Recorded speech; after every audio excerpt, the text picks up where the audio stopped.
Curah hujan yang mengguyur Kabupaten Lahat cukup deras Senin dini hari 10 Januari 2022 sekitar pukul 2 pagi waktu Indonesia bagian Barat menyebabkan meluapnya aliran Sungai Nelum di Desa Sirah Pulau, Kecamatan Merapi Timur sekitar pukul 6.30 waktu Indonesia bagian Barat.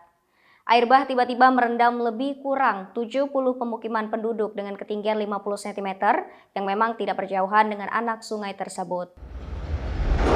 Betul laporan dari Babinsa yang terjun ke lokasi banjir dengan ketinggian rata-rata 50 cm atau setinggi lutut orang dewasa. Ucap Dandim 0405 Lahat, Tetkol Kaf Syawaf Al-Amin, SEMSI didampingi dan Ramil 40502, Merapi Kapten Inf Sudarno yang meninjau langsung lokasi.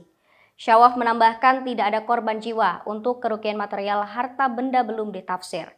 Namun, kata dia, penduduk terdampak sudah dievakuasi ke tempat lebih aman dan tinggi. Ia berharap kepada warga supaya lebih berhati-hati beraktivitas di dekat Sungai Nelung, apalagi saat ini musim hujan terus mengguyur.